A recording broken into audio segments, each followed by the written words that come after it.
অগ্নিদেৱতাৰ কোলাত নীৰৱে নিৰলে শুই পৰিল অসম কণ্ঠৰ জুবিনদা। জুবিনদাৰ দাহ কাৰ্য আৰু অন্তিম অন্ত্যেষ্টিক্ৰিয়া সম্পন্ন হ'ল।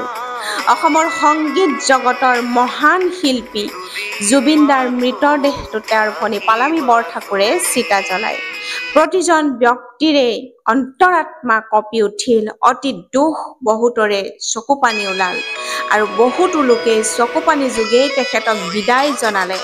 মৰমৰ জুবিনদাক চিতা জ্বলোৱাৰ আগতে তেখেতক অসম পুলিচে তেওঁৰ সন্মানত গাৰ্ড অফ অনাৰ আৰু 21 বন্দুকেৰে ব্লেক ফায়াৰ কৰি বিশেষ সন্মান জনাইছিল।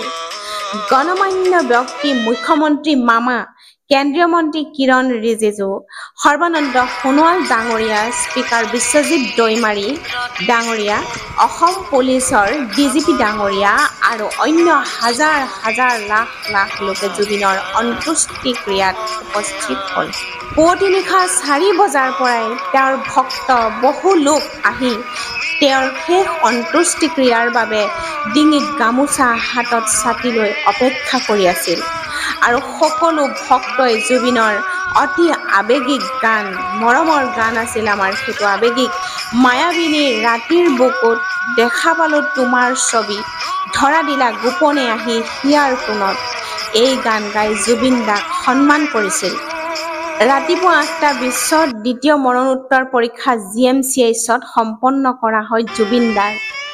9 বজাত জুবিনদাৰ পোহা কুকুৰবোৰো দেহৰ ওচৰত তেওঁৰ মৃতদেহৰ ওচৰলৈ লৈ অনা হয়। তাৰ পাছতে আকৌ এবাৰ সৰুসজাই ষ্টেডিয়ামত লৈ আনে জুবিনদাৰ মৃতদেহক আৰু 9:51ত দাহ কাৰ্য ভনী পালমি বৰঠাকুৰে কৰে।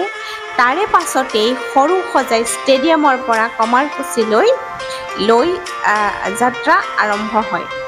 মৃতদেহ কামাৰকুছি দহস্থলীলৈ গৈ পায় 10:46ত আৰু 11:20ত অসম সাহিত্য সভা, আছু আৰু ইত্যাদি অন্যান্য প্ৰতিনিধিয়ে শ্ৰদ্ধাঞ্জলি জনায় জুবিনদাক। তাৰ পাছতে 12:21ত অসম আৰক্ষীয়ে গাৰ্ড অফ অনাৰ দি তেখেতক সন্মান প্ৰদান কৰে আৰু 12:24ত পালমি বৰঠাকুৰে জুবিনদাৰ চিতা জ্বলায়। 1:08 মুখ্যমন্ত্ৰী হিমন্ত বিশ্ব শৰ্মা ডাঙৰীয়াই এক্স বা টুইটাৰত লিখি জনায় যে অন্তিম বিদায় #BeLoveJubin, তুমি আমাৰ হৃদয় আৰু তাত সদায় জীয়াই থাকিবা, এইবুলি মামাই উল্লেখ কৰিছে। সঁচাকৈয়ে তেওঁৰ কৰ্মৰাজি আৰু তেওঁৰ আদৰ্শ, তেওঁৰ মৰম ভালপোৱা সদায় আমাৰ বুকুত চিৰদিনলৈ যুগ যুগলৈ জীয়াই থাকিব। জয় জুবিনদা, আপুনি শান্তিত থাকক। ওম শান্তি।